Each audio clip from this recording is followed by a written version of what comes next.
पुण्यात्मा स्वर्गीय वसंतरावजी पवार सर यांना भावपूर्ण श्रद्धांजली आणि इथे जमलेल्या नाशिकच्या गुणी आणि ज्ञानी प्रगल्भ श्रोत्रवर्गाला सादर प्रणाम। मी अनिल बोकील, नाशिकचा जुना ऋणानुबंध, रस्त्यावरचा एक कामगार ज्याला पहिल्यांदा अर्थशास्त्राचं एक व्याख्यान देण्यासाठी डॉक्टर गोविलकरांनी 2001ला बोलवलं। एक छोटा विषय मी त्यांना पाठवला होता। सरांचं मी आधी खूप वाचन करत होतो। मी इंजिनिअरिंग क्षेत्रात काम करणारा माणूस, अर्थशास्त्राची तसा काही संबंध नसलेला, पण गोविलकर सरांनी जेव्हा ते वाचलं आणि त्याच्यानंतर त्यांनी ज्या पद्धतीने त्याला सगळ्याच ह्यांनी पुढे आणलं, खरं सांगायचं म्हणजे कृतज्ञता ह्याच्यापेक्षा दुसरं कुठलंच त्याचं मी देणं फेडू शकत नाही।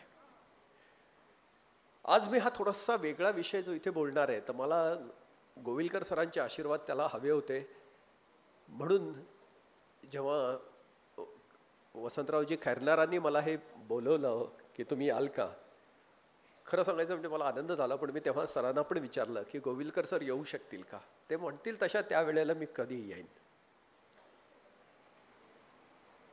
आता हा विषय जी मांडणी करायला हवी आहे, म्हणजे अर्थशास्त्र युद्धाकडनं बुद्धाकडे, हा विषय मांडताना कदाचित मला माहीत नाही आहे, कारण हा विषय मी जेव्हा गुगलला पाहायला लागलो की असा कधी मांडला गेलाय का जगामध्ये,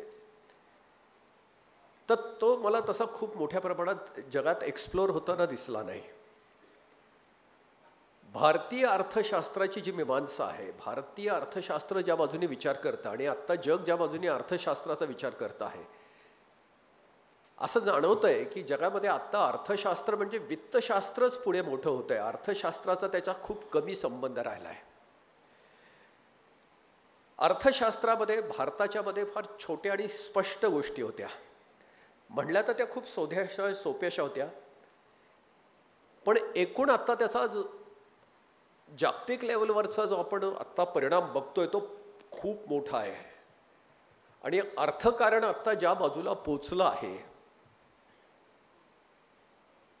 कधी अशी भीती वाटायला लागली आहे की हा संपूर्ण जगाचा विनाश ते घडून आणेल का। आत्ता आपण अमेरिकेतला फक्त एक बदल बघतोय आणि 20 जानेवारीला ट्रम्प ॲडमिनिस्ट्रेशननी हातात घेतल्यानंतरचे बदल आपण ज्या झपाट्याने बघतोय, हे एवढ्या म्हणजे त्याचं वेग इतका प्रचंड आहे की काय बदलणार आहे, काय स्वरूपाने बदलणार आहे, काय त्याची परिणाम असणार आहे, ते आत्ता आपण त्याचा विचारसुद्धा करू शकत नाही आहे। हे फक्त एक ॲडमिनिस्ट्रेशन नाही आहे, ह्याला एका तंत्रज्ञान आर्टिफिशियल इंटेलिजन्सचा सपोर्ट पण आहे ह्यूज, ज्याच्यामध्ये मानवी भावनांना खूप जास्त किंमत नाही आहे, बुद्धीला मात्र प्रचंड किंमत आहे। खूप विचारवंताची बुद्धी एकत्र आणून जे काय बनलेलं आहे तंत्रज्ञान, ते माणसाच्या अस्तित्वाला कदाचित धोका निर्माण करेल का, अशी म्हणजे साधार भीती वाटायला लागलेली आहे। ती साधार का आहे हे पण मी सांगणार आहे। हा विषय मी तुमच्याशी बोलणार आहे तो कदाचित म्हणजे भाषण नाहीच आहे, हे संभाषण आहे। संभाषणापेक्षा मनातली पीडा पण आहे की काय होणार आहे, ज्यांचं आत्ता आयुष्य जगून झालंय, म्हणजे आमच्यासारख्याचं आत्ता आयुष्य जगून झालंय, आम्ही सिनियर सिटीजन आहोत, आणि ज्यांचं अजून जगण्याचं खूप उरलेलं आहे, अशी तरुण पिढी जगातली काय स्टेकला लागले नक्की, माझ्या पिढीची नक्की जबाबदारी काय आहे, युद्धाकडनं बुद्धाकडे हा फक्त सुविचार आहे का, जसं फुलात फुल जाईचे जगात प्रेम आईचे आम्ही लहानपणापासून ऐकत आलो, हे फक्त सुविचारापुरतं मर्यादित असणार आहे का, काही उत्तरं त्याच्यावर असणार आहेत, आपण काही उत्तर मांडू शकणार आहोत का, ह्याची एक मीमांसा करण्यासाठी आणि हे एकूण असं होऊ शकेल का ह्याचं परीक्षण घेण्यासाठी मी तुमच्याशी आत्ता काही संवाद करणार आहे। भारतीय अर्थशास्त्र जेव्हा त्याची पूर्ण विचारांची मांडणी होत होती हजारो वर्षापासून, तेव्हा भारतीय अर्थशास्त्राच्या दोन दिशा ठरल्या. एक दिशा स्वार्थाकडे गेली, स्व अर्थ, आणि त्याची दुसरी दिशा एक्झॅक्टली 180 डिग्री, तो आहे परमार्थ, परम अर्थ. स्वार्थ जो व्यक्तीकडे जातो त्याला आपल्या नव्या आधुनिक अर्थशास्त्रामध्ये मायक्रो इकॉनॉमिक्स असं म्हणलं जाऊ शकतं. मायक्रो इकॉनॉमिक्स जे अर्थशास्त्र व्यक्तीच्यासाठी असतं, व्यक्तीकडे जाणारं, ज्याला आपल्या साध्या सरळ सोप्या भाषेत स्वार्थ म्हणलं जातं. त्यातला स्व हा म्हणजे मी, आपल्या प्रत्येकातला मी, आणि अर्थ म्हणजे माझं, मी आणि माझं. माझे डोळे, माझं कान, माझं डोकं, माझी बुद्धी, माझं शरीर ते मी नाही, मी वेगळाच. माझी बायको, माझं घर, माझं गाडी ते मी नाही, ते वेगळंच. त्यातला मी पूर्ण वेगळा आणि माझं पूर्ण वेगळं. ते माझं आहे ते अर्थ आणि मी आहे तो स्व. ह्या दोन्हीचं मिळून स्वार्थ. स्वधर्म, स्व अर्थ आणि स्वकर्म अशा तीन ह्याच्यावर जो मोक्ष नावाचा जो पिलर आहे, त्यातला स्वधर्म हा फक्त आतला प्रवास आहे, त्याचा अर्थाशी संबंध नाही. पण धर्म आणि अर्थ हे दोन्ही एकत्र येण्यातून कर्म बनतं, तो स्वकर्म. त्यातला स्व अर्थ म्हणजे आपल्यातला जो सगळ्याचा स्व आहे तो आपला कॉन्शियसनेस. आपण एकाच कॉन्शियसचे सगळे छोटे छोटे थेंब आहेत. एकाच समुद्राचा थेंब आहे. ढगात ते ह्याच्यातलं पाणी गेलं आणि ते वेगळ्या वेगळ्या ठिकाणी पाऊस म्हणून पडला. काही थेंब गटारीत पडले, मंदिरात पडले, नदीत पडले, वाहत राहिले. प्रत्येकाला पुढचा प्रवास आहे, पण प्रत्येकाचा शेवट समुद्रच आहे. अहम ब्रह्मास्मी. ह्यातलं माझं जे आहे ते अर्थशास्त्र, अर्थ, आणि मी आहे तो स्वार्थ, स्व अर्थ. ही एक दिशा स्वार्थाची. आणि एक्झॅक्टली उलटी दिशा आहे तो परमार्थ. जिथे सगळ्यांचा स्वार्थ सामावला आहे तो अर्थ. 800 कोटीचा, 150 कोटीचा नाही. आज जगाची लोकसंख्या आहे 800 कोटी. 800 कोटी लोकांचा स्वार्थ ज्याच्यात सामावला आहे तो आहे परम अर्थ. परम म्हणजे सर्वोच्च अर्थशास्त्र. जिथे अर्थशास्त्र संपतं आणि त्याच्या पुढचा जो प्रवास सुरू होतो तो पर्यावरण म्हणजे निसर्गाचा प्रवास सुरू होतो. धर्म, अर्थ, कर्म, मोक्ष. तसं व्यक्ती, समष्टी, सृष्टी आणि परमेष्टी.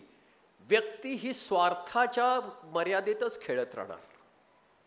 प्रत्येक व्यक्ती जो संन्यासी नाही, अर्थ सोडला की आपला मटेरियल वर्ल्डशी संबंध संपला, स्पिरिच्युअल वर्ल्डशी कनेक्ट सुरू झाला. स्वार्थ सोडलेला माणूस मटेरियल वर्ल्डमध्ये असू शकणार नाही. आपण सगळे स्वार्थी असणारच आहोत, ते आपलं बेसिक कॅरेक्टर आहे. आता हा सगळ्यांचा स्वार्थ आणि दुसऱ्या बाजूला समष्टीचा परमार्थ ज्याच्यामध्ये सगळ्यांचा स्वार्थ सामावला आहे, हा दुसरा प्लेन व्यष्टी आणि समष्टीतला. आता जो युद्धाची प्रचंड सगळ्या ह्याच्यातनं जाणवणारी धग, दोन व्यक्तीतल्या नात्यामधली जाणवणारी धग, व्यवहारातली, कुटुंबामधली, समाजामधली, जातीपातीची, देशाच्या पातळीवरची, ही पहिल्यांदा स्पर्धा होती. पण ती स्पर्धांनी आता इतकं तीव्र आणि हिंसक रूप घेतलंय की ते हळूहळू युद्धाकडे जायला लागलंय. हे घडलं कसं? आपण सगळे स्वार्थी होताना परमार्थ आपण कसा विसरलो? तर हे असंच घडलं का? ह्याला काही कारण होतं का? ते ह्याला निश्चित कारण होतं. ह्याची दिशा निश्चित ठरली होती. ती होती 1775च्या सुमारास ॲडम स्मिथ नावाच्या एका अर्थतज्ञाने, अर्थविश्लेषकाने पहिल्यांदा एक थिअरी मांडली. त्या थिअरीमध्ये त्यांचं नाव आहे, फार छोट्याच्यात बोललं जातं, वेल्थ ऑफ नेशन्स. पण ती वेल्थ ऑफ नेशन हे त्याचं पूर्ण हे नाही आहे. त्याचं पूर्ण नाव जे आहे, जे त्यांनी थिअरी मांडली, an inquiry into the nature and causes of wealth of the nations. जेव्हा अर्थशास्त्राचे ॲडम स्मिथ विचार करायला लागला, तेव्हा तो समष्टीच्या वरच्या प्लेनमध्ये गेला. निसर्गामध्ये त्यांनी पहिल्यांदा प्रश्न ठेवला की वेल्थ म्हणजे काय आणि त्याची कारणं काय आहेत. ॲडम स्मिथला 3 बेसिक फिलॉसॉफीज किंवा लॉज सापडल्या. त्यातला पहिला लॉ आपल्या सगळ्यांना माहिती, व्यवहारातला law of demand and supply. मागणी आणि पुरवठा. मागणीच्या प्रमाणात पुरवठा जर झाला नाही तर मागणीची किंमत वाढत जाते. मागणी जर जास्त झाली, पुरवठा जर जास्त झाला मागणीपेक्षा, तर मागणीची किंमत कमी होते. Law of demand and supply पहिला. दुसरा जो नियम त्यांनी दिला ॲडम स्मिथनी, लॉ ऑफ सेल्फ इंटरेस्ट. प्रत्येक जण स्वतःच्या इंटरेस्टसाठी काम करतो. Self interest.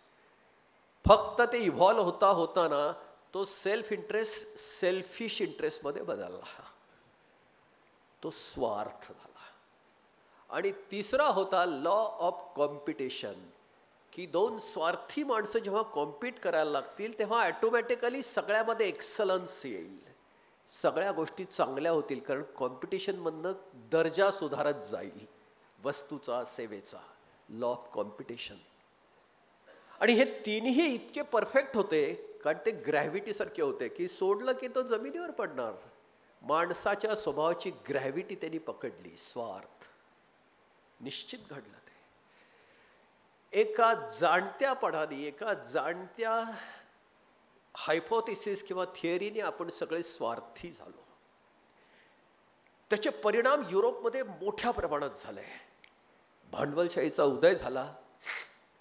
लाखो लोकांचं एक्सप्लॉयटेशन कामगार वर्गाचं सुरू झालं.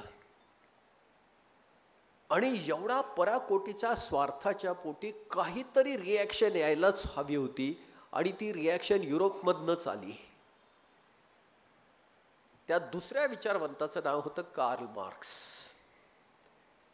त्यांनी स्वार्थाचे हे परिणाम बघितले, एक्सप्लॉयटेशन बघितलं, दारिद्र्याची पराकोटी, पिळवणूक, सगळं काही बघितलं. आणि त्यांनी त्याला पूर्ण स्वार्थाला नाकारून अँटीडोस दिला.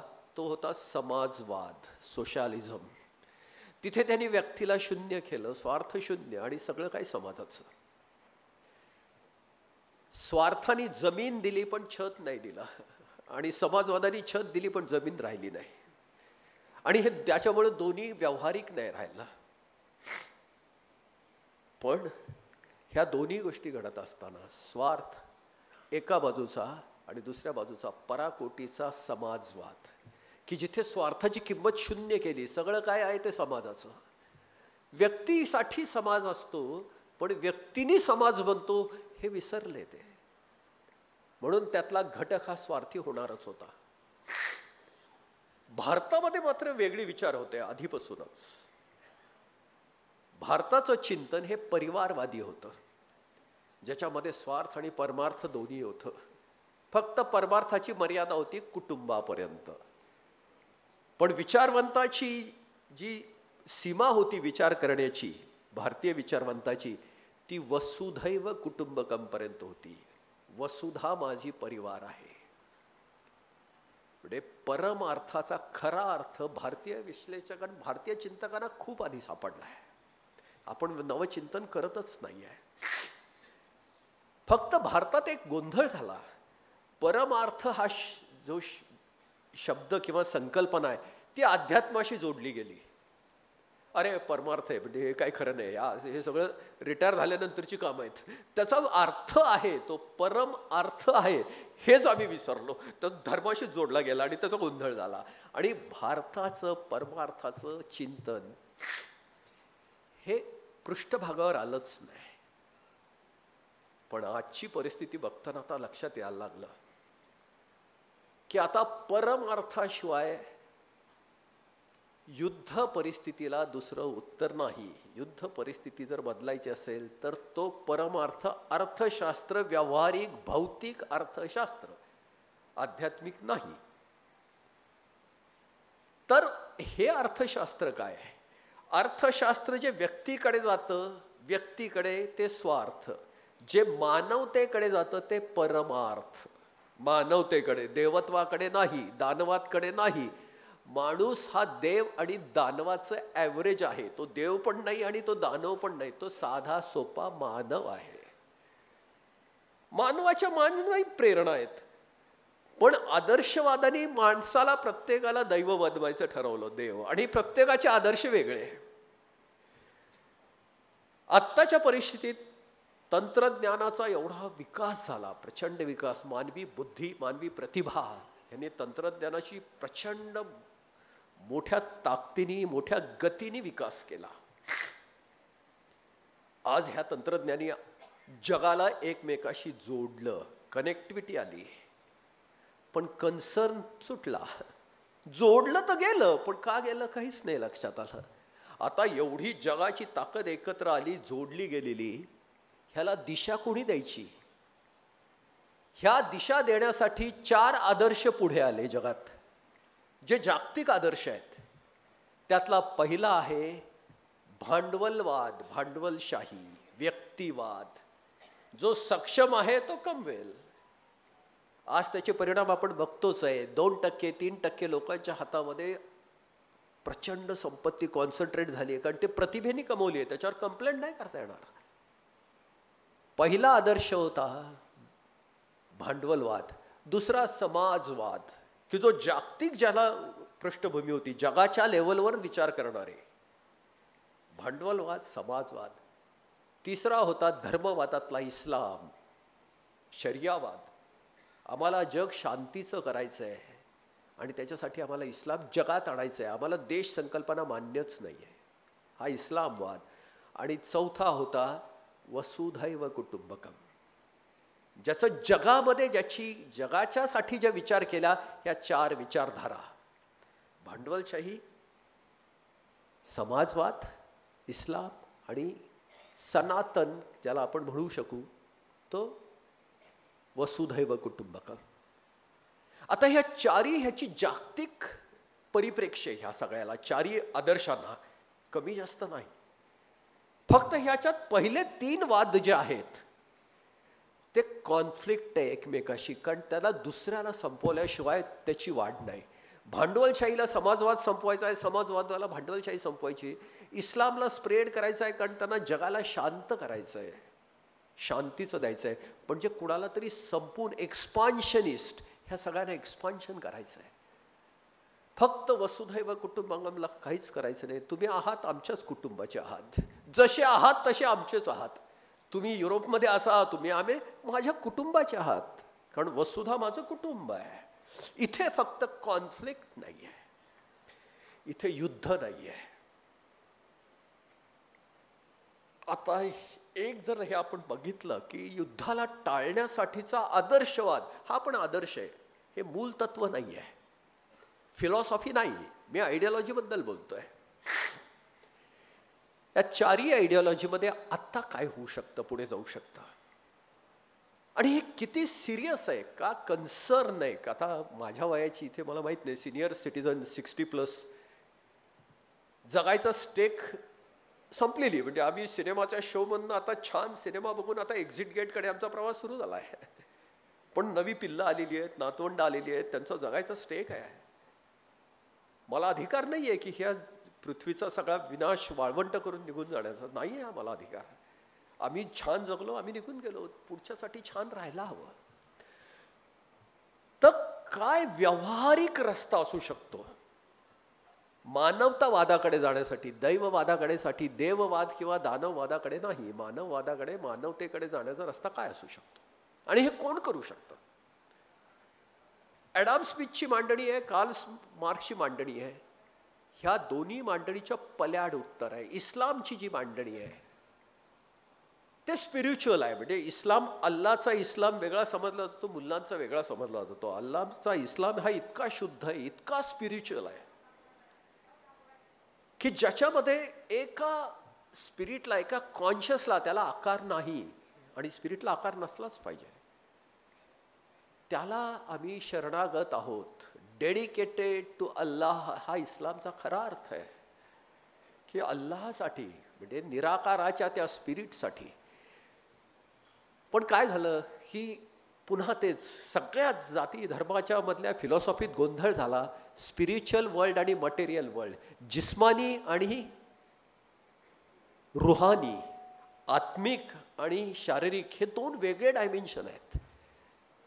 रुहानीमध्ये इमानदारीशिवाय दुसरं काहीच असू शकत नाही. म्हणून इस्लाममध्ये जर इमान संपलं तर तो माणूस मुस्लिम होऊच शकत नाही. इमानदारी, इमान हे अल्टिमेट, की माझा त्या स्पिरिटवर, निराकारावर इमान आहे. तो रुहानी प्रवास आहे इमान. पण दुनियादारी काय आहे? दुनियादारीमध्ये इमानदारी नाही चालू शकत. तिथे कॉम्प्रोमाइजेस आहेत, निगोसिएशन आहेत. निगोसिएशन शिवाय कुठलंच नातं मटेरियलमध्ये नाही टिकू शकत. कॉम्प्रोमाइज शिवाय आयुष्य नाही मटेरियल वर्ल्ड. आणि सॅक्रिफाईस नंतर आयुष्य उरत नाही. यातला फरक काय? कॉम्प्रोमाइज काय आणि सॅक्रिफाईस काय? आज एका दुपारी छान काही तरुण मित्र ह्यांच्याबरोबर माझी चर्चा झाली. मग ह्यात फरक काय? कॉम्प्रोमाइज काय आणि सॅक्रिफाईस काय? मी छान विचारला एक साधा प्रश्न. बुद्धिबळाच्या खेळामध्ये जर आपण ठरलं की एक चॉईस आपल्याला व्हायचं आहे, की एक सोंगटी मला व्हायला ऑप्शन आहे, की मी ती सोंगटी होणार आहे, तर आपण कुठली सोंगटी होणार? माझ्या तरुण मित्रांनी मला छान सांगितलं. म्हटलं मला वजीर व्हायला आवडेल. म्हटलं वजीर का व्हायला आवडेल? त्यांनी मला सांगितलं की मला पटावर कुठेही फिरता येईल, माझ्याकडे एक प्रचंड ताकद आहे, म्हणून मला वजीर व्हायचं. मला ते पटलंच. सगळ्यात पॉवरफुल ताकदवान तेच आहे. मी फक्त एक छोटा प्रश्न विचारला की समजा राजाला चेकमेट बसलाय आणि वजीर किंवा राजा दोघीपैकी एकाला आता तुला बळी द्यायचा आहे, तर कुणाला बळी देणार? हा काय प्रश्न झाला म्हटलं ते विचारायचं की आम्ही तो वजीराला देणार. मग म्हटलं की स्वतःला बळी देऊन काय वाचवणार आहे? की ज्याचा स्वतःला बळी द्यायला तयार आहे, कारण मी स्वतः वजीर आहे ना, मग बळी कशासाठी देणार आहे? तू कोणासाठी देणार? मग त्याला पटलं ते. मग म्हणे हे काय? म्हणलं मग राजा नक्की काय? मग राजाच का नाही व्हायचं आपल्याला? राजाचं सॅक्रिफाईस, राजाचं कॉम्प्रोमाइज केलं की ते सॅक्रिफाईस झालं. राजा संपला तर खेळच संपला. आणि राजा सोडून कुणाचंही सॅक्रिफाईस झालं तर ते कॉम्प्रोमाइज आहे, खेळ चालू आहे ना. म्हणजे कुठलीही सोंगटी प्याद तुम्ही शेवटच्या घरात नेऊन वजीर जिवंत करता येईल ना तुम्हाला? 8 प्यादी आहेत समोरच्या घरात, पण राजा नाही तुम्हाला जिवंत करणार. राजा संपला की खेळ संपला. राजाचं कॉम्प्रोमाइज केलं की सॅक्रिफाईस, खेळ संपला. आणि बाकी सगळ्यांचं सॅक्रिफाईस म्हणजे कॉम्प्रोमाइज, खेळ चालू आहे, लाईफ इज ऑन. तर त्यातला राजा हा सेल्फ रिस्पेक्ट, कॉन्शियसनेस, तो संपला तर मग डिप्रेशन, मग काहीच नाही. सगळं काही छान दिसतं पण नाही, डिप्रेशनमध्ये काहीच नाही करता येणार. आणि तो जर असेल म्हणजे कुठलंही नुकसान झालं, बुद्धीचं असेल, धनाचं असेल, ते रिगेन करता येईल. कुठलीही power, money power, muscle power, mind power regain करता येईल. पण सेल्फ रिस्पेक्ट स्वतःकडनंच गेला तर तो रिगेन करायला अवघड आहे. आता जगात काय आहे? आयडेंटिटी क्रायसिस नावाचा एक शब्द आलाय. आयडेंटिटी आणि क्रायसिस. जग इतक्या झपाट्याने एक दुसऱ्यात मिसळलं गेलं, कनेक्टिव्हिटी आली, टेक्नॉलॉजी डेव्हलप झाली की माणसांची अजून मी हा आहे म्हणायच्या आत ती आयडेंटिटी बदलायला लागली. उपजीविकेचे व्यवसाय पूर्वी समाजाच्या गरजेतनं तयार होत होते. समाजाची गरज होती म्हणून व्यापार होता, समाजाची गरज होती म्हणून डॉक्टर होता, समाजाची गरज होती म्हणून चार्टर्ड अकाउंटंट होता. आज ते राहिलं नाही, तेही बदलायला लागलंय. आज तंत्रज्ञानाची गरज आहे म्हणून नोकऱ्या तयार व्हायला लागल्यात. आर्टिफिशियल इंटेलिजन्स नक्की कोणाची गरज आहे माहीत नव्हतं, पण त्याच्यासाठी आता सगळी शिक्षणं सुरू झाली आहेत. त्याचा उपजीविकेशी किती संबंध आहे माहीत नाही. आताच्या ज्या उपजीविका ह्याच्या पुढच्या तयार होणार आहेत. आज मी बँकेत बोलताना मी त्यांच्याशी एक मनातली भीती शेअर केली. जी बुद्धीनी काम करणारी आत्ता जी लोक आहेत समाजामध्ये, विचार करणारे कन्सल्टंट्स असतील, फिजिशियन असतील, चार्टर्ड अकाउंट, कोणी वेगळे, की जिथे बुद्धीचा ही प्रथम भूमिका आहे, ह्या सगळ्यांना आता ते आर्टिफिशियल आता इंटेलिजन्स तुम्हाला चॅलेंज देणार आहे. कारण ते तर इंटिग्रेटेड इंटेलिजन्स आहे, तो आर्टिफिशियल इंटेलिजन्स, हजारो इंटेलिजंट माइंडचा. काय उरणार आहे आपल्या हातात? आणि खरं सांगायचं म्हणजे हे मला स्वतःला भीतीदायक वाटायला लागलं की AI काय करणार. माझी गरज जर मी इन्कम टॅक्सच्या फॉर्ममध्ये टाकली तर AI मला फॉर्म भरून देणार पटकन. आत्ता हे परमिटेशन कॉम्बिनेशन आहेत, हे करता येणार आहेत, फिनिश्ड. बँकांच्या मध्ये आता इतकं सोपं होणार आहे की सगळं डिजिटल प्लॅटफॉर्म तयार होणार. मला बँकेत कोणाशी बोलायचीच नाही. ते मग एम्प्लॉयमेंट काय करणार? 150 कोटी लोकांचं आपण करणार काय? आणि ही खरं सांगून खूप आतून वाटणारी भीती आहे. आता माहित नाही मला की कदाचित मला वाटते, पण ट्रम्प ॲडमिनिस्ट्रेशनने 2 गोष्टी ज्या डिक्लेअर केल्या, $500 बिलियन आम्ही 5 वर्षाच्या आत खर्च करणार AI डेव्हलपमेंटवर. आणि दुसरी कदाचित माहीत नाही, पण ब्लॉकचेन किंवा बिटकॉइन्सच्या रिझर्व्हमध्ये आम्ही डेव्हलप करणार, आमची इन्व्हेस्टमेंट करणार, की जे इलिगल आहे. आता हे बिटकॉइनचं फार टेक्निकल, मी जास्त बोलणार खूप विषय जाईल, पण ते किती इलिगल आहे ह्याच्याशी कनेक्ट होऊ शकतं. इमॉरल, इलिगलपेक्षा इमॉरल, अनैतिक. आणि त्याचे परिणाम काय होतील हे आत्ता नाही सांगतायत. पण आत्ता जे काय घडणार आहे त्याला कोण वाचवू शकणार आहे? हे पहा, आमचा जो प्रवास आहे, आम्ही अर्थतज्ञ नाहीत, सामान्य माणसं. आम्हाला औषधाची गरज आहे, विश्लेषण नाही. आम्ही पॅथॉलॉजीची लॅबोरेटरी नाही, आम्ही फार्मास्युटिकल लॅबोरेटरी होऊ इच्छितो. की उत्तर काय? आत्ता जे मला जगातलं काय दिसतंय, स्क्रीन चालू आहेत, स्क्रीन चालू आहेत का? ह्याच्यावर पण दिसतं का? एक मिनिट, तुम्ही हे एकच मिनिट. कुठे आहे फोल्डर? कुठे आणलाय फोल्डर? कुठे आहेत? कुठे? हा,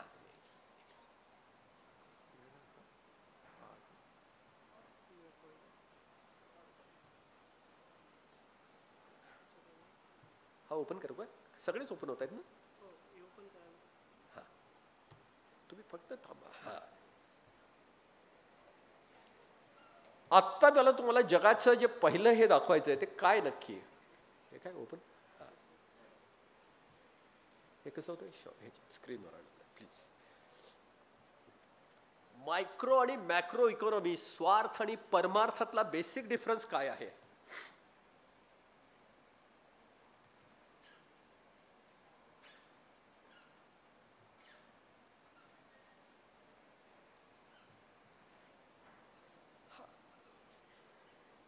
मध्ये आहे ते अर्थशास्त्र, जे व्यक्तीच्या बाजूला गेलं टुवर्ड्स पर्सनॅलिटी, ते मायक्रो इकॉनॉमिक्स. मध्ये मेसो इकॉनॉमिक्स वेगळं आहे, पण मी त्याच्यावर विचार करणार नाही आत्ता, कारण ते संस्थात्मक अर्थशास्त्र आहे, त्याच्यावर मी आत्ता सांगणार नाही. आणि दुसऱ्या बाजूला जे ह्युमॅनिटीकडे जाणार आहे तो परमार्थ, तो आहे मेटा इकॉनॉमिक्स. आत्ता ज्या देशात आणि जगात ज्या पॉलिसीज घडत आहेत, धोरणं जे ठरवले जात आहेत सरकारकडनं, धोरणं जे ठरवत आहेत, त्याचं फाउंडेशन आहे गव्हर्नमेंट, पार्लमेंट आणि कॉन्स्टिट्यूशन. पॉलिसी आणि प्रिन्सिपलच्या मधला प्रवास राजनीतीचा आहे, नीती. आणि डाव्या बाजूचा प्रवास आहे रीती, मॉरॅलिटी आणि मॉडॅलिटीतला हा फरक आहे. आत्ता जग सगळं मॉडॅलिटीवर चाललंय. पॉलिसीकडनं एक्झिक्युशनमध्ये किती होऊ शकतं, पण त्या पॉलिसीज आत्ता मानवी राहिलेल्या नाही आहेत. आत्ता सगळ्यात मोठी नीती म्हणजे माझा देश मोठा व्हायला पाहिजे, सर्वोच्च, ज्याला नॅशनॅलिटी हा शब्द आलेला आहे, राष्ट्रवाद. अमेरिकेचा राष्ट्रवाद वेगळा आहे, चायनाचा राष्ट्रवाद वेगळा आहे, युक्रेनचा राष्ट्रवाद वेगळा आहे, भारताचा वेगळा आहे. आणि म्हणून युद्ध आहेत. चायनाला अमेरिका सुपर पॉवर होईल चालणार नाही, अमेरिकेला चायना चालणार नाही. अमेरिका द ग्रेट पाहिजे, चायनाला द ग्रेट चायना व्हायला हवाय. कारण ह्या सगळ्यांचा स्वार्थ जो एक्स्ट्रीम लिमिट आहे ते राष्ट्रापर्यंत जाऊन थांबलाय, राष्ट्राच्या पुढे जात नाहीये. आणि खरं उत्तर त्याच्या एकच पाऊल पुढे आहे. राष्ट्रवादापेक्षा जो मोठा वाद असणार आहे तो आहे मानवतावाद, ह्युमॅनिटी. आता ह्यात तुम्ही बघितलं असेल की स्वार्थ हा ग्रॅव्हिटीनी खाली जाणार आहे, त्याला कुठलाही फोर्सची गरजच नाहीये. मायक्रो इकॉनॉमिक्स हे ऑटोमॅटिकली प्रत्येक जण स्वतःचा शोधणारच आहे. पण परमार्थाला पायऱ्या चढत जायला लागणार आहे. ते अँटी ग्रॅव्हिटी, ते ॲस्पिरेशन आहे, ते अँटी ग्रॅव्हिटी, त्याला पॉवर लागणार आहे, त्याला फोर्स लागणार आहे. आयडियॉलॉजीचा. आता ह्यातली मॉरॅलिटी आणि मॉडॅलिटीतला जो कॉन्फ्लिक्ट आहे तो किती सिरियस आहे आणि आपण कुठल्या टोकावर येऊन थांबलोय. फक्त आणि फक्त मानवतावादच कसा आता वाचवू शकतो जगाला, ह्याचं मी तुम्हाला एक विश्लेषण करणार आहे. मला दुसरं एक छोटं तुम्हाला चित्र दाखवायचं की आत्ता जगाची परिस्थिती नक्की काय आहे.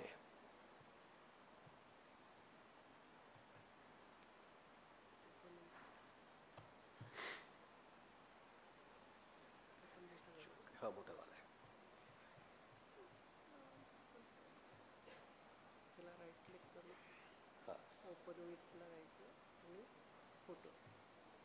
तुम्ही तिथे थांबवलं सोपं नाही. पृथ्वी आत्ता जी आहे ती एक्झिस्टन्सच्या क्रायसिसमध्ये आलेली आहे. हे माझं फक्त भीती मी तुमच्याशी शेअर करत नाही आहे. एक ह्याचं सायंटिफिक डॉक्युमेंट आहे. ह्यातले जी लोक गुगल जाऊ करू शकतात त्यांनी ते करायला हवं. त्या सायंटिफिक डॉक्युमेंटचं नाव आहे डूम्सडे क्लॉक. Doomsday clock.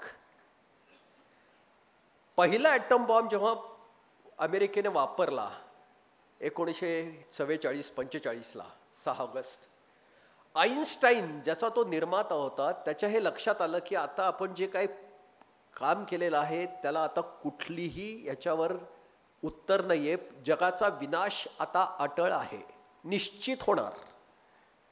कारण त्यांनी ॲटम बॉम्बची ऊर्जा बाहेर काढली, निसर्गाशी अशी छेडछाड केली आहे. आईन्स्टाईन सारख्याला पहिल्यांदा गिल्ट फील आला की आपण आता काय करून बसलोयत. आणि त्यांनी 1947ला शिकागो युनिव्हर्सिटीमध्ये त्यावेळेला 24 नोबेल लॉरिएट वेगळ्या वेगळ्या क्षेत्रातले, रसायनशास्त्र, भौतिकशास्त्र, राज्यशास्त्र, अर्थशास्त्र, 24 नोबेल लॉरिएट एकत्र आले आणि त्यांनी एक संकल्पनेचं घड्याळ तयार केलं शिकागो युनिव्हर्सिटीमध्ये मॅथमॅटिकल मॉडेलवर.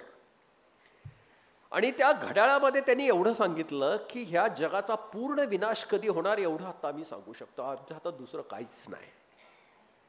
त्या घड्याळामध्ये जेव्हा एक्झॅक्टली 12 वाजतील, छोटा काटा आणि मोठा काटा एकावर एक येईल, तेव्हा पृथ्वीवरचा शेवटचा माणूस संपलेला असेल. हे घड्याळ 1948ला सेट जेव्हा केलं पहिल्यांदा, तेव्हा 7 मिनिटाचा वेळ बाकी ठेवला. 7. घड्याळामध्ये 11:53 ही वेळ ठेवली गेली. आणि त्या घड्याळाचं कन्स्ट्रक्शन असं केलं, माणूस जेव्हा निसर्गाला पूरक आणि समष्टीला पूरक वागेल, तेव्हा ते घड्याळ मागे सरकेल. आणि ते समाजाच्या, मानवतेच्या विरुद्ध आणि पर्यावरणाच्या विरुद्ध जाईल, तेव्हा ते घड्याळ पुढे सरकेल. हे घड्याळ सेट केले 1948-49ला, तेव्हा 7 मिनिटाचा वेळ बाकी ठेवला. ते घड्याळ सगळ्यात जवळ गेलं 1952ला, जेव्हा सोव्हिएत युनियन आणि अमेरिका दोघांनी हायड्रोजन बॉम्बचे स्फोट केले, म्हणजे जे ॲटम बॉम्बच्या काही पटीने मोठे होते. पूर्ण विनाश. घड्याळ 3 मिनिट एवढ्या वेळापर्यंत आला. 11:57 3 वेळाचा मानवी अस्तित्वाला वेळ ठेवला गेला. ते घड्याळ सगळ्यात मागे गेलं 1992ला. सोव्हिएत युनियनचे तुकडे पडले, डिफ्यूज झालं सोव्हिएत युनियन. गॉर्बाचोव्हनी काय सॅक्रिफाईस केलं हे पुन्हा कधीतरी मी सांगेन.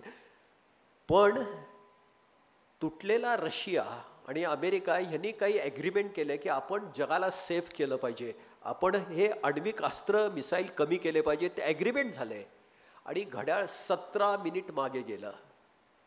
11:43 पृथ्वी सगळ्यात जास्त सुरक्षित झाली. मी आज तुमच्याशी जे शेअर करतोय त्याची कारणं फार भयानक आहेत. कारण पुन्हा 2014-15ला ते घड्याळ परत 11:57 आला. 3 मिनिटाचा वेळ. पण त्याच्यामध्ये 4 कारणं पुढे आली. न्यूक्लिअर वॉरचं फिअर हे तर होतंच, पण दुसरं कारण त्याच्यापेक्षा मोठं पुढे आलं, क्लायमेट चेंज. तिसरं कारण जे पुढे आलं, जेनेटिक इंजिनिअरिंग मधले चेंज, जिनॉम चेंज, जे आपण कोविडच्या व्हायरसनी बघितले. चौथं कारण त्याच्यातलं आलं, ते भयानक आहे, ते आहे सायबर इन्फॉर्मेशन करप्शन. आता ह्याच्यामध्ये काय येईल, व्हॉट्सॲप युनिव्हर्सिटीमध्ये कुणाच्या काय येईल कुणीही सांगू शकणार नाही. नवऱ्याच्या फोनमध्ये यायला लागलेलं आहे की हा सर्जिकल स्ट्राईक होता, आणि बायकोच्या याच्यावर यायला की हा सर्जिकल स्ट्राईक होता. दोघांचं कन्फ्युजन, दोघांचे सोर्स वेगळे, दोघंही तितकेच जेन्युअनली खरं आहे. एक काँग्रेस आहे, एक बीजेपीचा आहे. आणि प्रोपोगंडा आहे आता, हे नॅरेटिव्ह बिल्डिंग. आता कुणालाच नॅरेटिव्ह काय आणि खरं काय आता कळणारच नाही, कधीच कळणार नाही. तुम्ही काय वाचताय त्याच्याच प्रमाणे आर्टिफिशियल इंटेलिजन्स तुम्हाला रिकमेंड करणार, तुमच्याच्यावर तेच येत राहणार. तुमचे बायस आणि प्रिजुडाइस आणखी पक्के होत राहणार. ह्याला सोल्युशन नाही. इन्फॉर्मेशन करप्शन म्हणजे माइंड करप्शन, पर्स्पेक्टिव्ह पक्के. आणि पाचवं कारण जे आहे ते आर्टिफिशियल इंटेलिजन्स. 2015ला हे हायलाईट झालं. 3 मिनिटाचा वेळ बाकी राहिला. 21 आलं, 22 आलं, 3 मिनिटापासून 2 मिनिटावर वेळ आला. आधी 2.5 मिनिटावर आला, 2 मिनिटावर आला, आणि आत्ता 2025ला हे घड्याळ मिनिटामधून सेकंदामध्ये आलं. 89 सेकंड आता मानवी अस्तित्वासाठी वेळ उरला आहे. आणि त्या घड्याळाचं दुसरं सायंटिफिक, हे तुम्ही फक्त टाकलं की सायंटिफिक डॉक्युमेंट आहे, हे सगळ्यांच्याकडे अवेलेबल आहेत. आणि ह्याचं दुसरं हे सगळ्यात भयानक आहे, 1 मिनिट जेव्हा ते घड्याळ वेळ दाखवेल तेव्हा तो अलार्म आहे, पृथ्वी सोडा. कुठे जायचं माहित नाही, काय जायचं माहित नाही, पृथ्वी सोडा, फिनिश्ड. अरे माझी बॅग राहिली, नथिंग डुईंग, स्कोप नाही. आणि हे 5 कारणं हे विनाशाच्या टोकाची आहेत. ह्या वेळेचा जर आपण दर 25 तारखेला, 25 जानेवारीला हे घड्याळ सेट होतं, दरवर्षी 25 जानेवारीला. ह्या वेळेला पहिल्यांदा असं घडलं की परिस्थिती इतकी भयानक आहे, त्यांना 3 दिवस वाढवायला लागला. आणि त्यांनी त्याच्यात लिहिलं की आम्हाला ह्याच्यापेक्षा आणखी खूप कमी करायचं आहे घड्याळ, पण आम्ही करू शकत नाही, पॅनिकच जाईल सगळं जग. आणि त्या जगात त्या घड्याळाचे जे सायंटिस्ट आहेत ते सगळे नोबेल लॉरेट आहेत. त्यांचं फायनल अपील आहे जगातल्या विचार करू शकणाऱ्यांना, तुम्ही जेवत असाल तर हात घास बाजूला ठेवा आणि ते घड्याळ मागे कसं जाईल एवढाच विचार करा. माझ्याला ह्या नव्या पिढीला जर द्यायसाठी काही असेल आत्ता, तर ते घड्याळ मागे कसं जाऊ शकेल, ह्याच्याशिवाय आता काहीही शक्य नाही आहे. हे जे नॅरेटिव्ह मी दाखवतोय, ही जी आत्ता हे इझम जे दिसत आहेत, आयडेंटिटी क्रायसिस, त्याला इझम नावाच्या पेट्रोल डिझेलनी आग पेटवली आहे. आता ते विझवायला फक्त आणि फक्त ह्युमॅनिटीचं पाणी पडलं तरच ते विझणार आहे, नाही तर काही मानवतेशिवाय दुसरं काही वाचू शकणार नाही. आता ती बुद्धाची करुणाच फक्त वाचू शकणार आहे. प्रज्ञाशीलच्या पलीकडे करुणाच मिळायला लागणार आहे.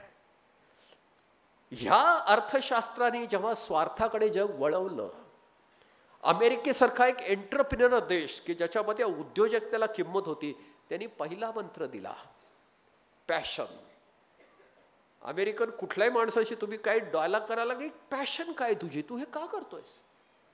मला एक छान, मी सरांनी सांगितलं, पण ती जी होती अमेरिकन रेडिओची ती हे आली होती तिथली मुलाखत घ्यायला, ती मला म्हणाली की तुमची पॅशन काय. म्हटलं अरे पिल्लू, आमच्याकडे पॅशन नसतं, आमच्याकडे कम्पॅशन असतं.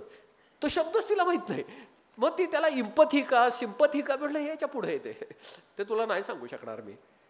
कम्पॅशन ही प्रज्ञाशील आणि करुणा.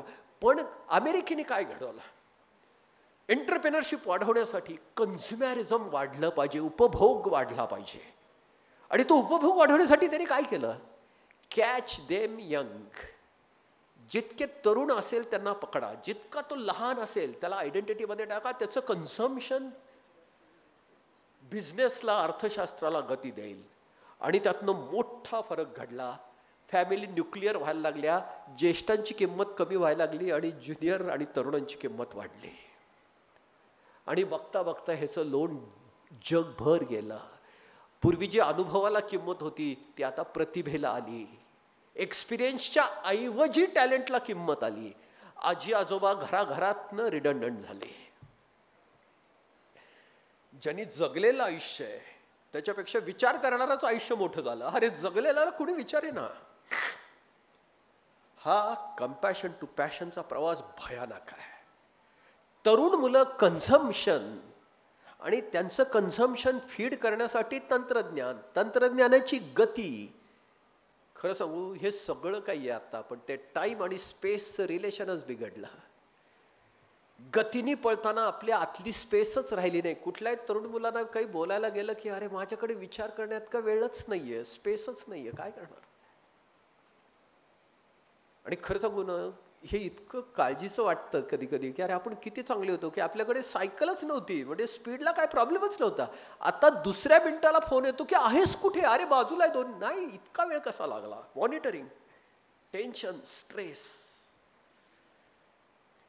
ह्याचा सगळ्याचा बदल आत्ता जे घडलाय ते अमेरिकेची ideology, nuclear family, privatisation, personal life, disciplined life, कुणालाच कुठल्याच्यात झिरो टॉलरन्स. भारतीय माणसाला झिरो टॉलरन्स हा प्रकार माहीतच नाही. अरे होईल ना उशीर थोडासा, काय फरक पडणार आहे. नो, आपल्याकडे झिरो टॉलरन्स हा फक्त मिलिटरीमध्ये, कारण त्याची गोळी घातली की वेळच नाहीये, पण बाकी अरे चलताय, उशीर झाला. आता ह्याच्यावरची उत्तरं काय आहेत. प्रतिभेच्या हातात गेलेलं पूर्ण जग आता ते अनुभवाच्या हातात जाऊ शकतं का. विश्वाच्या पातळीवर हे आहेच. आणि देशाच्या पातळीवर काय घडलंय. देशाच्या पातळीवर जात धर्माची जी प्रचंड गोंधळ आणि विद्वेष तयार झालाय, प्रत्येक क्षण आता युद्धाचा झालाय. दोन भाऊ एकमेकाच्या टेबलवर बसायला लागले, विचार करायला लागले, असायला लागले की ह्याचं काय आहे, याचा हेतू काय आहे, कुठल्या जातीचा, कुठल्या धर्माचा, काय चाललंय. एकाच RNA DNA 150 कोटी लोक हे जाती धर्म. राजकारणाने इतक्या भयानक ते वेगळे एक्सप्लॉइट केला आणि त्याचा 70-75 वर्षाचा परिणाम. भारतातले जे उपजीविकेचे व्यवसाय होते, सोनार, कुंभार, लोहार, उपजीविकेचे, जरा आपल्याकडे 12 बलुते म्हणायचे, ब्रिटिशांनी त्याला कास्ट नाव दिलं, त्याला जात नाव, की जे व्यवसाय होते उपजीविकेचा त्याचा जीविकेशी काही संबंध नाही. जसे आजच्या जाती आहेत, chartered accountant, doctor, financial adviser, engineer, ह्या आजच्या जाती आहेत, ती उपजीविकेचा आहे, त्याचा कशाशी संबंध आहे.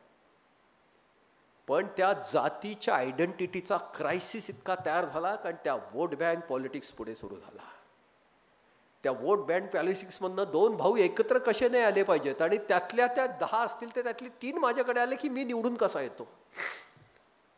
ह्या सगळ्या राजकारणाने ज्यांनी नीती द्यायची, नीती, मॉरॅलिटी, राजकारण हे स्टेअरिंग असतं पॉलिसी देणारं, आणि अर्थकारण इंजिन असतं क्षमता देणारं. ते राजकारण करप्ट झालं, त्याची बेसिकच नीती जी आहे ती स्वार्थाकडे गेली. Vote bank politics. आत्ता आपण बघितलं महाराष्ट्रातलं इलेक्शन, इलेक्शनच्या आधी काही महिने, 1 महिना 1.5 महिना लाडकी बहीण मध्येच येतं. इतके मोठे आहेत का आपण सगळी लोक की अरे आधी का नाही, इतके वर्ष का नाही आणलं, काय घडलं. हे फक्त पॉलिटिकल ॲडव्हान्टेज. सामान्य माणसाला हे कळणार नाही का. आरक्षणाची युद्ध हे कधी संपणार, हे कसं होणार. जातीपातीतला हा विद्वेष आणि हे कसं संपणार. आता एक आहे, अनिल बोकील झाला, ह्यासाठी त्यांनी कुठली एंट्रन्स एक्झाम दिली नव्हती ना, की बोकिलांच्या घरात जन्म द्या, किंवा कुठली कॅपिटेशन फी दिली नव्हती की मला ह्याच घरात जन्म द्या. तुमच्यात असं कोणी चॉईसने जन्माला आलंय का, ह्याच घरात ह्याच भाषेत मला घरात मिळावं, असं कोणी आलंय का चॉईसने. जिथे आलो तिथे आलो. हा अब्दुल म्हणून जर पाकिस्तानमध्ये जन्माला आला असतो तसा झाला असता, अमेरिकेत जन्माला आला असतो तर अमेरिकन राहिलो असतो. जी गोष्ट मानवी हातात नाही, चॉईसची नाही, तो बेसिक जीवनाचा रेफरन्स होऊन बसला. ट्रम्प सांगायला लागले की अमेरिकनच फक्त ग्रेट, कारण ते अमेरिकेत जन्माला आलेत. ते जर सोमालियात जन्माला आले असते तर सोमालिया ग्रेट, त्याच्याशिवाय दुसरं काय झालं असतं. आता माणसाला जन्म कधी हातात नव्हता, आणि त्या जन्माभोवती ह्या सगळ्या समाज व्यवस्था बांधल्या गेल्या. मी अंबानीचा मुलगा असेल तर वेगळाच होणार आहे, मला मिळणारे चॉईस वेगळे असणार आहेत. माणसाच्या हातात नसलेल्या गोष्टीशी हे जग बांधलं गेलं आहे. पण पूर्ण शाश्वत आणि निश्चित गोष्ट एकच आहे की जी आपल्या सगळ्यांसाठी एकच आहे, की ज्याला टाळूच शकणार नाही आपण, तो आहे मृत्यू. मृत्यू टाळू शकणार आहे का कुणी. ट्रम्पला टाळणार आहे का, मोदीला टाळणार आहे का, कुणाला टळणार आहे? शाश्वत आणि अटळ गोष्ट आहे, तो जर रेफरन्स करून जर व्यवस्था बांधल्या गेल्या तरच हे जग टिकाऊ होणार आहे. तिथे तुकोबाराय खरेच, शेवटचा दिवस सुखाचा हो, तोच फक्त होऊ शकतं. मृत्यू हे शाश्वत अटळ सत्य आहे. दुसरं नैसर्गिक सत्य जे आहे शाश्वत आणि अटळ, ते म्हणजे बदल. आपण काही केलं तरी बदल होणार आहेत, नाही केलं तरी बदल होणार आहेत, घडणार चेंज. आणि तिसरं जे आहे अर्थशास्त्रामध्ये की टॅक्स द्यायलाच लागणार. मी जर सरकारला नाही दिला तर एक गुंड माझ्याच्यावर बंदूक लावून खंडणी, तोही टॅक्सच आहे. पोलीस चौकात पकडला रॉंग साईडनी तर काढून दिलेला पैसा टॅक्सच आहे. पगारात नाही गेला तरी माझ्या खिशातनं गेलाय तो निश्चित.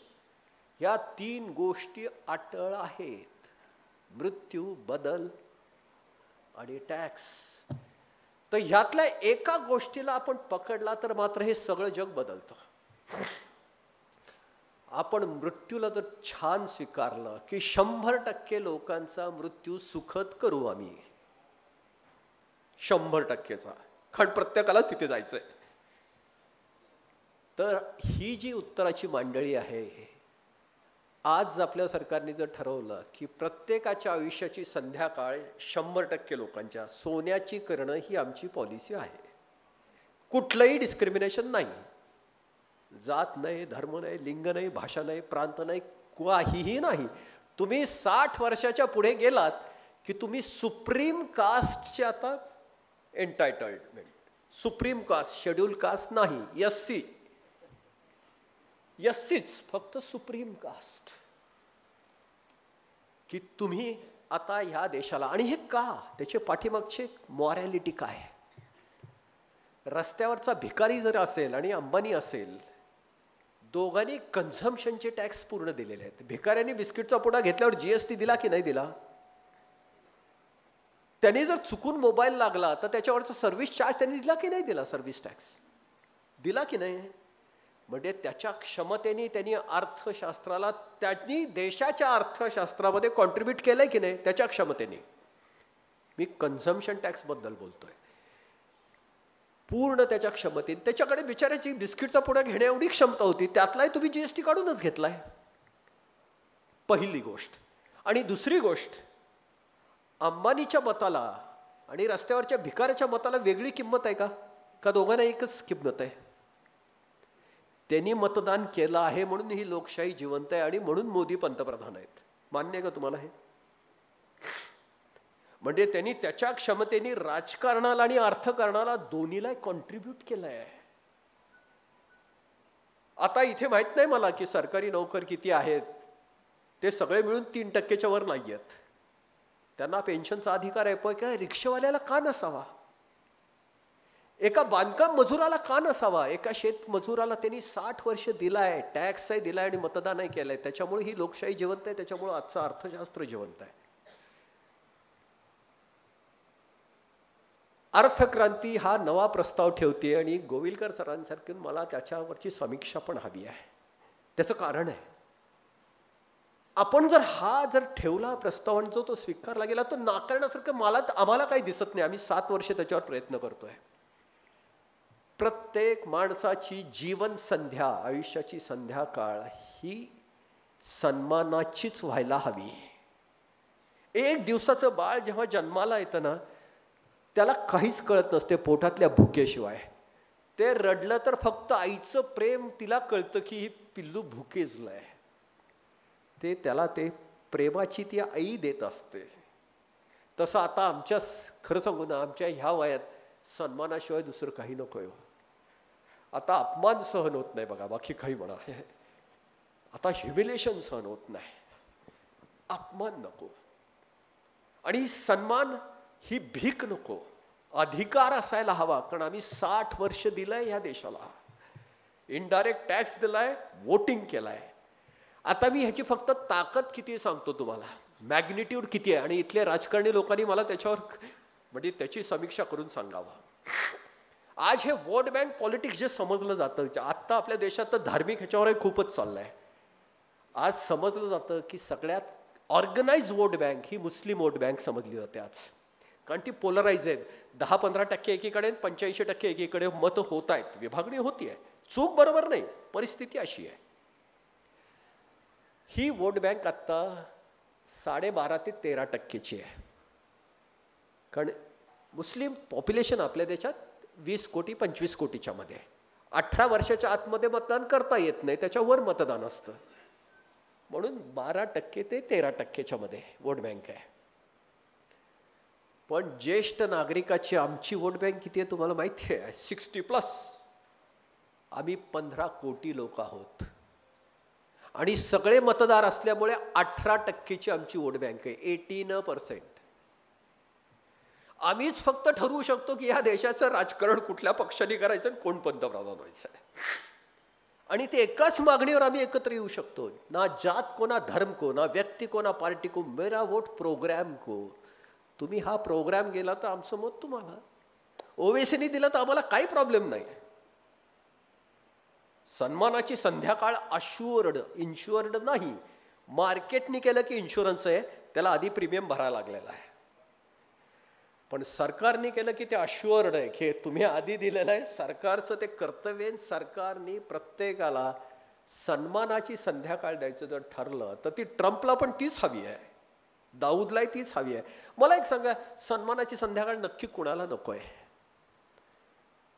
संध्याकाळ निश्चित आहे, मग ती ग्रेसफुल नको असं म्हणणारा कोण असेल? इथे मात्र 100% लोकांचा स्वार्थ एकत्र येऊ शकतो आणि त्यालाच परमार्थ म्हणलं जातं, कारण ज्याच्या 100%चा स्वार्थ सामावला आहे. आता ह्याचं इकॉनॉमिक्स किती मोठं असणार आहे. आता ह्याची मांडणी फक्त आणखी थोडा, कारण मला माहिती आहे की वेळात करणार, त्यातला मी हे प्रपोजल ठेवणार आहे आणि हे विचारासाठी ठेवणार आहे. 1 मिनिट. आत्ताची परिस्थिती 2 मिनिटात मी तुम्हाला, हे 1च मिनिटात कसं कसं करायचं मला सांगा. हे केला, हां फोटो का खाली आहे का? हां. आत्ताची जी परिस्थिती आहे, हे जन्माचं सेंटर धरून हे सगळं चाललं आहे. सेंटरला जन्म आहे, लिंग, भाषा, प्रांत, सगळे सेक्टर, आणि ते मोठे होत जात आहेत. व्यवस्था आत्ताच्या तशा आहेत, जसं फॅनच्या वाऱ्याने सगळं बाजूला पसरतं. ह्या व्यवस्था जर आपण निसर्गाच्या अवस्थेला जोडल्या, बालपण, तरुणपण आणि वृद्ध या नैसर्गिक अवस्था आहेत, त्याला जोडलं तर सगळंच चित्र बदलतं. ना जात राहतो, ना धर्म राहतो, ना लिंग, ना प्रांत, काहीच भानगडीच नाही, डिस्क्रिमिनेशनच नाही. आपण जर मृत्यू आधारित तुकारामांना जर सेंटर धरून जर केला तर सगळंच बदलतं. ज्येष्ठ नागरिक राष्ट्रीय संपत्ती हा प्रस्ताव आहे. ज्येष्ठ नागरिक राष्ट्रीय संपत्ती. आता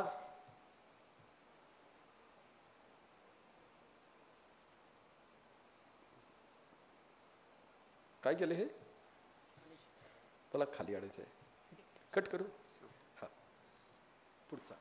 आत्ताचं चित्र मला फक्त तुम्हाला दाखवायचं आणि हे आता का घडलंय, लाडक्या बहिणीचं नक्की काय प्रॉब्लेम आहे तुम्ही हे बघा. हे काय आहे? अर्थशास्त्राची आता विकासाची गती, ज्याला आपण GDP म्हणतोय, तो 6.5 गती, ग्रोथ ओढती आहे. पण देशामध्ये हॅव्ज आणि हॅव नॉट्सची एवढी मोठी 150 कोटी लोक आहेत आपण एका देशात. हॅव नॉट्सला एवढी प्रचंड पाठीमागे पुले, कारण त्यांच्याकडे काही नाही आहे, त्यांना ती गतीच नाही आलेली आहे. हॅव पुढे जात आहेत. ज्यांना शिक्षणाचं बॅकग्राऊंड मिळालं आहे, ज्याला फॅमिली बॅकग्राऊंड, ते पुढे जायसाठी धडपडत आहेत. पण 80% लोकांच्याकडे नाही आहे काही, ते खाली ओढतायत. सरकार आणि राजकारण काय करतंय? फ्री बीचचा सपोर्ट, कारण राजकारणाचे पॉलिटिकल इंटरेस्ट, फक्त पॉलिटिकल विशेष इंटरेस्टसाठी त्याला पाठीमागून छोटे छोटे छोटे स्टिरॉइडचे इंजेक्शन द्यायला लागले. तेवढ्या वेळापुरतं बरं वाटतं, रिलीफ, पण त्याचे इफेक्ट, साईड इफेक्ट काय आहेत? काही वेळाने ती लाडकी बहीण योजना इतका मोठा ताप होऊन बसणार आहे की ते देता आल्यामुळे ते सगळ्या डेव्हलपमेंटचे प्रोग्राम संपणार. 1000 इंजिन जोडलेले आहेत, अमकं थमकं तमकं, अर्ध तिकीट, याला अर्ध. त्या ज्येष्ठांना अर्ध्या तिकिटाच्या नावाखाली मोडक्या बसेस देत आहेत आमच्या खेड्यापाड्यात, ज्या शरीराची आधीच म्हातारपणाने चाळणी झाली आहे. त्या सिटी बस मोडक्या त्या तुमच्या शहरातल्या ज्या बसेस ना त्या आमच्याकडे दिल्या जातात. वृद्धत्व खेड्यातलं वृद्धत्व नाही आहे का? फक्त अर्ध्या तिकिटाच्या लोभापायी किंवा फुकट तिकीट आहे म्हणून आम्हाला ते मिळत आहे. हे असल्या ठेवल्यात. उलट ह्याचंच इतकं प्रेशर आलंय. आणि ह्या दोनमध्ये तुम्ही त्या 2 डब्यामध्ये बघा, सोशल स्ट्रेस इतका भयानक वाढला आहे. आणि हा ताण सगळ्यांच्या पर्यंत आलाय. तरुण मुलांच्या पर्यंत पोचताय, घराघरात पोचायला लागलाय. ताण, सामाजिक ताण दिसत नाही पण आहे ना, समाजात ताण आहे. बरं, हे खरं आहे की ते इंजिन छोटंसं लावलं की त्यावेळेला इलेक्शनचे रिझल्ट बदलतात, म्हणजे त्याची गरज आहे. आजार पण खरं आहे, पण स्टिरॉइड हे त्याच्यावरचं उत्तर नाही. त्याच्यावरचं उत्तर काय असायला हवं? इथे मला पुढचं दाखवायचं आहे. एकच मिनिट हा, तुम्ही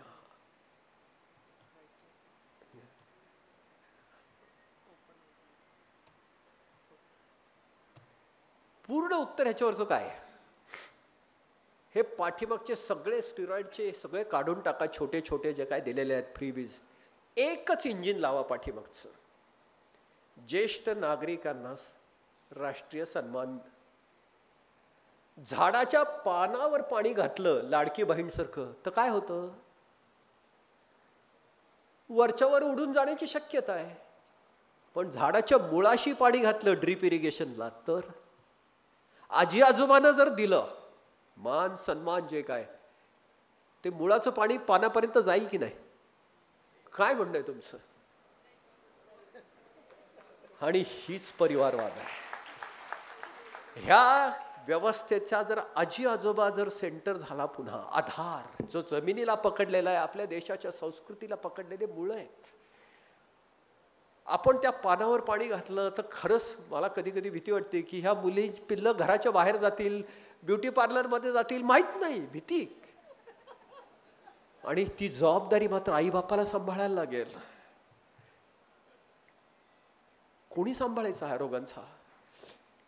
पण त्या आजी आजोबांच्या मुळाशी जर पाणी घातलं ना तर ती म्हातारी आजी त्यातले 10 पैसे बाजूला ठेवून काय आता आमच्या गरजा आहेत, अनिल बोखीलला तर मिळून काय हवंय, आता मला कुठला ॲपलचा मोबाईल घ्यायचं, संपलं आमचं वय, झालं ते एन्जॉय करून झालं. आता व्हेकल चालवायला रिफ्लेक्सेस नाहीत, काय घेणार आहेत आम्ही? आम्हाला जे काय मिळेल ते पोराबाळांच्या संसारासाठी असेल, कुठे जाणार आहे ते? झाडाच्या मुळाला घातलेलं पाणी जाणार कुठे? सगळ्या फॅसिलिटीज सगळ्या जाती धर्माच्या काढून आजी आजोबाला जपा. त्यांनी त्या आपल्या देशाच्या धरोहर ज्याला जमिनीला पकडलंय, संस्कृतीला. हे शालेय शिक्षण आता आपण बघतोय अमेरिकन, युरोपियन, सायंटिफिक सगळं बरोबर आहे. सुशिक्षित होण्यासाठी ते शिक्षणासाठी अत्यंत योग्य आहे. पण सुशिक्षित होण्यासाठी मात्र आजी आजोबाचं बोट धरून संस्कार मिळाले पाहिजेत. नात जेव्हा आजीचं बोट धरून कुठे जाईल, मंदिरमध्ये जाईल, मस्जिदीत जाईल, भाबडा जीव, भावना, इमोशनल कोशन जिवंत राहील. आज त्या आजी आजोबाच्याकडे काहीच नाही, ते इतके लाचार आहेत, कारण पैसे नाहीत, जगायला काही त्यांना काहीच नाही आहे त्यांच्याकडे. तरुण पोरांचे आधार शोधत फिरतायत, नाही तर सरकारच्या योजना काही येत आहेत का? काय होणार? अनुभव इतक्या कमी किमतीचा आहे. ड्रीप इरिगेशन जर झालं, आजी आजोबा जर ह्या पूर्ण व्यवस्थेचे, परिवार व्यवस्थेचे सेंटर झाले, प्रत्येकाला जायचंय त्यातनं. आणि आजी आजोबाचं जे सौख्य असेल ते कुटुंबाला पकडून धरेल, समाजाला पकडून धरेल. हे होण्यासाठी काय करायला लागेल? आजी आजोबा ह्या घराचे किंवा व्यवस्थेचे सेंटर होण्यासाठी काय करायला लागेल? तो प्रस्ताव आहे, तो बाजूला त्या शेवटच्या इंजिनच्या ह्याच्यातलेला आहे. पहिला त्यातलं 60 वर्षाच्या पुढची प्रत्येक व्यक्ती राष्ट्रीय संपत्ती असेल, ती स्पेशल कास्टला एंटायटल्ड, सुप्रीम कास्ट किंवा स्पेशल कास्ट. पहिलं. नंबर 2, त्यांची आर्थिक स्वायत्तता आणि सुरक्षता 100% लोकांना. UBI तुम्ही हा ऐकला असेल, युनिव्हर्सल बेसिक इन्कम कॉन्सेप्ट. तसा अश्युअर्ड बेसिक इन्कम 60 वर्षाच्या खाली एकही माणूस नसेल ज्याला महिन्याला 10,000 रुपये असणार नाहीत आजच्या पद्धतीने. आणि ते DA ला लिंक असेल. इथली तरुण मुलं रिटायर होताना ते 50,000 होतील. महागाई ज्या पद्धतीने वाढेल 100%, कारण त्यांनी 60 वर्ष देशाला टॅक्स दिला आहे. आता मी तुम्हाला फक्त यातली व्हायबिलिटी सांगतो. काय चांगल्या घरातली खाल्लेली प्यालेली जी शरीर आहेत त्यांचं सरासरी आयुष्यमान भारताचं आत्ता 71-72 वर्षाचं आहे सरासरी. पण 80% कष्टकरी कामगार की जे रस्त्यावर जगतायत, रोज लढतायत, त्यांचं सरासरी आयुष्यमान 63.5 वर्षाचं आहे. 3.5 वर्ष आपण त्यांना हे देऊ नाही शकणार. त्यांनी 60 वर्ष देशाला दिलं आहे. पहिल्यांदा assured basic income, universal basic income नाही, हा अश्युअर्ड बेसिक सरकारने दिलं पाहिजे. 10,000 पेक्षा एकही माणूस कमी असणार नाही 60च्या पुढचा. म्हणजे झाडाच्या मुळाशी पाणी घातलं पाहिजे पहिलं. नंबर 2, 60च्या पुढे आरोग्य शून्य किमतीचा तो सगळा खर्च सरकारने केला पाहिजे. 100% लोकांचा, अंबानीपासून भिकाऱ्यापर्यंत. 15 कोटी लोकांसाठी सरकारला ते सहज शक्य आहे. आणि ते एक कमर्शियल सायकल आहे. ते आम्ही एक्सप्लोर केलं आहे की त्याच्यातनं रिटर्न किती येणार आहेत, FDI किती सरकारकडे येणार आहे. पण इथे जर 60 पुढे आरोग्य जर फ्री झालं तर तरुण मुलांना जगायला इतकं सोपं आहे. कारण तुमचे प्रीमियम एकदम कमी होणार. ती इन्शुरन्स 60च्या पुढे काळजीच नाही, प्रोव्हिजनच करायची नाही. आता फक्त एकच, आपल्या पिल्लांना चांगलं शिक्षण द्यायचं. कारण 60च्या नंतर तुम्ही पण राष्ट्रीय संपत्ती ना, साठवून ठेवायचं कारणच नाही राहणार. इन्शुरन्सचे हप्ते कमी व्हायला लागले की तुमच्यावरचे खूप प्रेशर कमी होतील, भविष्याची चिंता संपेल. नंबर 3, सामाजिक सुरक्षा. 100% लोक ॲट्रॉसिटीच्या कायद्याच्या अंडर येतील. 100%. कुणाचाही अपमान 60च्या पुढे कुणीही करू शकणार नाही. ना ब्युरोक्रेसी ना सोसायटी. तुम्ही कुणी असाल तरी तुम्ही आता राष्ट्रीय संपत्ती आहात. सामाजिक सुरक्षा आणि आर्थिक सुरक्षा दोन्ही मिळाल्यानंतर खरा सन्मान सुरू होईल. नुसत्या आर्थिक सुरक्षेने होणार नाही, नुसत्या सामाजिक सुरक्षेने होणार नाही, हे दोन्ही मिळेल. नंबर 4, 14 लाखाच्या रेल्वे कर्मचाऱ्यासाठी वेगळं मंत्रालय आहे आपल्या देशामध्ये. आत्तापर्यंत वेगळं बजेट होतं. 16 लाखाचे सुरक्षा कर्मचाऱ्यासाठी वेगळं मंत्रालय, वेगळं बजेट आहे. 15 कोटीसाठी कमिशनरेट सुद्धा नाही आहे. आधी ज्येष्ठ नागरिक सन्मान मंत्रालय व्हायला हवं. ते राज्य पातळीवर व्हायला हवं आणि केंद्र सरकार ते उद्याच व्हायला हवं. कारण 15 कोटीची वोट बँक आहे, 18%ची. म्हणून मला यातली कुठलीही गोष्ट अशक्य वाटत नाही. आज जर हे 10,000 रुपये द्यायचे ठरले, 15 कोटीमध्ये 10,000 पेक्षा कमी उत्पन्न असलेले 10 कोटी लोक कमीत कमी निघतील असं वाटतंय. 10 कोटी लोकांना महिन्याला आज जर 10,000 रुपये द्यायचे ठरले आजच्या ह्याच्याप्रमाणे, तर ते 12 लाख कोटी रुपये एक वर्षाला लागणार. 12 लाख कोटी. आता सगळे अर्थतज्ञ सांगणार की 27 लाख कोटी तर या बजेटमध्ये आपला रेव्हेन्यू सांगितलाय सरकारने, तर 12 लाख कोटी दिल्यावर सरकारकडे काय उरणार आहे. पण याच्यावरचं फार सोपं उत्तर आहे. देशाची अर्थव्यवस्था 350 लाख कोटी रुपयाची आहे, ज्याला GDP म्हणतात. 350 लाख कोटीमध्ये 12 लाख कोटी 3.5% ते 4% अमाऊंट आहे. बापाचा पगार 500 रुपये आहे. आजोबांच्या औषधाचा खर्च आता होणारे 200 रुपये. पण घरातल्या सगळ्या मुलांचा पगार घेतला तर तो 100 रुपये. ते एकत्र आणले तर आजोबाचा खर्च फारच सोपा आहे. GDPतनं हा पैसा काढणं अत्यंत सोपं आहे. पण याचे परिणाम काय घडणार आहेत तुम्हाला सांगतो. हा पैसा प्रॉफिट मधला नाही आहे. हा पैसा पब्लिक फायनान्स टॅक्सेशन मधला आहे. त्याला एफिशियन्सी नाही आहे, त्याला इफेक्टिव्हनेस महत्वाचा आहे. साधं उदाहरण तुम्हाला सांगतो जे आपल्याला व्यावहारिकच आहे.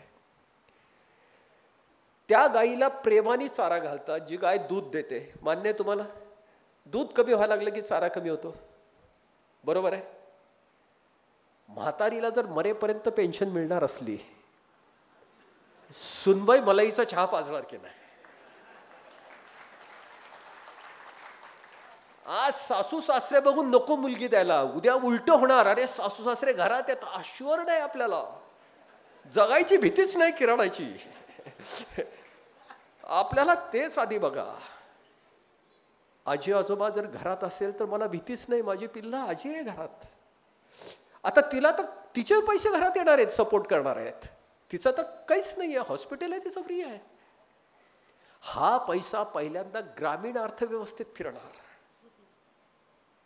आणि खरं सांगू, ह्याच्यातला सगळ्यात मोठा बदल होणार, जो आता माहित नाही ह्या योग्य ठिकाणी मी बोलतोय, गुड्स, वस्तू आणि सेवा याच्यातल्या गुड्स मधला जो खर्च आहे. मी मोबाईलवर खर्च केला की ह्याचा प्रीमियम चायनाला जातो, ॲपल असेल तर अमेरिकेला जातो. होंडाची गाडी घेतली तर त्याचा प्रीमियम जपानला जातो, कोरियाला जातो, जर्मनीला जातो. गुड्समध्ये आपण अजून पूर्ण स्वावलंबी नाहीत. उत्पादनामध्ये खर्च झाला की तो परदेशी जाणार, त्याचा प्रीमियम. पण सेवामध्ये खर्च झाला की तो इथे भारतातच राहणार. मला हॉटेलमध्ये जेवण मिळालं की तो हॉटेलमधल्या कामगाराचा पगार वाढणार, तिथे कामगार वाढणार आणि तो पैसा फिरून शेतकऱ्याच्या हातात जाणार. कारण गहू तर शेतकरीच तयार करणार ना फायनल. हा पैसा देशात राहणार. ही फार मोठी सायकल आहे. हजारो लोक रस्त्यावर भिकारी बसलेले आहेत. हॉटेलमध्ये भरपूर सामान आहे, करायला लोक तयार आहेत, पण ह्याच्याकडे ग्राहक नाही, त्याच्याकडे पैसे नाहीत. त्या भिकाऱ्याच्या खिशात पैसे आले की तो ग्राहक होईल. ग्राहक म्हणून हॉटेलमध्ये आलं की ह्याचा धंदा जोरात चालेल, ते रोजगार वाढेल. आणि तो फिरणारा पैसा शेवटी इथल्या शेतकऱ्याच्या हातात ग्रामीण अर्थव्यवस्थेत पोचेल. सेवामधला पैसा भारतात राहील, वस्तूमधला पैसा परदेशी जाईल. आता हा पहिला झाला. दुसरा, जो बँकिंग सेक्टरच्या लोकांनी जर समजून घेतला, ऑर्गनाइज सेक्टर उत्पादनामध्ये एक रोजगार तयार करायचा असेल, एक उत्पादन क्षेत्रामध्ये ऑर्गनाइज सेक्टरमध्ये जिथे PF आहे किंवा भविष्याची तरतूद आहे, एक रोजगार तयार करायचा असेल तर 3 कोटी ते 30 कोटी रुपये खर्च येतो एक रोजगार तयार करायसाठी. बजाजमध्ये असेल, होंडामध्ये एक रोजगार तयार करायचा असेल तर. पण तो जर सेवा क्षेत्रात करायचा असेल तर 3 लाखापासून 5 लाखापर्यंत. एक ऑटो रिक्षा घ्यायची, एक टपरी घ्यायची तर 3 लाखापेक्षा जास्त लागत नाही. एका मॅन्युफॅक्चरिंग सेक्टरमध्ये जेवढा रोजगार तयार होतो त्याच्या 100 पट सेवा क्षेत्रात रोजगार तयार होतो. 150 कोटीच्या लोकांमध्ये रोजगार अत्यंत कळीचा प्रश्न आहे. आमचे हजारो कोटी FDI जर ह्याच्यात आले आणि उद्या बंद केलं, मी ॲपलचा युनिट बंद केलं, करायचं काय? सेवा क्षेत्रातला पैसा पसरला जाईल, खोलपर्यंत जाईल, ते खेड्यापाड्यापर्यंत, तरुणापर्यंत पोहोचेल. आज फक्त एवढाच प्रॉब्लेम आहे, त्याला भविष्याची कुठली तरतूद नाही आहे. जर ही राष्ट्रीय संपत्तीच्या माध्यमातून त्याला पेन्शन परमनंट झाली तर कोण नोकऱ्या मागायला पुढे जाईल मला खरंच सांगा. जर भविष्य माझं सिक्युअर्ड झालं, सेवा क्षेत्रात नोकरी मला मिळणारी आहे, बँका, छोट्या छोट्या बँका मला कर्ज देऊ शकणार आहेत, हा पैसा ह्या छोट्या बँकातनं फिरणार आहे, ह्यूज एम्प्लॉयमेंट तयार होणार आहे. आम्ही लोक जाताना मी तुम्हाला एक हे नक्कीच सांगू शकतो, या अर्थशास्त्रातल्या दिशा बदलामुळे, म्हणजे तरुणांना तुम्ही सेंटर करून का आजी आजोबांना सेंटर करून, प्रतिभा कमी नाही पण अनुभव सुद्धा कमी नाही. प्रतिभेकडे दृष्टी नाही अनुभवाची, ती आंधळी आहे. पायात ताकद खूप आहे, शरीरात ताकद खूप आहे, पण दृष्टी नाही आहे, कारण अनुभव नाही आहे. आणि अनुभवाकडे दृष्टी खूप छान आहे पण पाय पांगळे, ताकद नाही आहे पायात. एक लंगडे, एक आंधळ आहे, आणि दोघांना मिळून प्रवास करायचा आहे, तर कसं करता येईल? आंधळ्यांनी पांगळ्याला खांद्यावर घ्यायचा, ह्याची पाय आणि त्याची दृष्टी. ज्येष्ठ नागरिक जर दृष्टी देणारे झाले आणि तरुण मुलं जर क्षमता देणारे झाले तर जग निश्चित बदलणार. आणि ह्याच्यासाठी ज्येष्ठ नागरिक प्रत्येक जण राष्ट्रीय संपत्ती जिथे सगळ्या जाती धर्माचा एका ह्याच्यात विलय होईल, मेल्टिंग पॉट. नामदेव ढसाळांनी एक फार छान प्रश्न विचारला होता 10, 15, 20, 25 वर्षापूर्वी. ढसाळांना जाऊनच आता मला वाटतं 8-10 वर्ष झाले असतील. मी ह्या जातीत जन्माला आलो, मला कुठली शिडी नाहीये दुसऱ्या जातीत जायची, मी करायचं काय? जो जन्म हातात नाहीये त्यांनी करायचं काय? ही मात्र पूर्ण दिशा होऊ शकते सुप्रीम कास्ट. प्रत्येक जण तिथे जाईल की ज्या कास्टला फक्त प्रिव्हिलेज असतील, बाकी कर्तव्य तर करता करता 60 वर्ष चालू आहेत. आणि ही वोट बँक मात्र या देशाचं पूर्ण राजकारण बदलेल. व्यक्तीकडनं मानवतेकडचा प्रवास सुरू होईल. पैशाचं जे कॉन्सन्ट्रेशन झालंय 2%, 5% लोकांच्याचं डेसिमिनेशन होईल, रोजगार वाढतील. आणि खरं सांगू, भविष्याबद्दलच्या अपेक्षा आणि आशा दोन्ही प्रज्वलित होतील, आणखी वाढतील. जगायला मजा येईल. आज जगायला भीती वाटतेय. आम्ही ज्येष्ठ नागरिक खरं सांगू आधार होऊ, आम्ही जमिनीला पकडून ठेवू, तरुण मुलाने मोठे व्हा. वसुधैव कुटुंबकम हेच उत्तर असेल. धन्यवाद.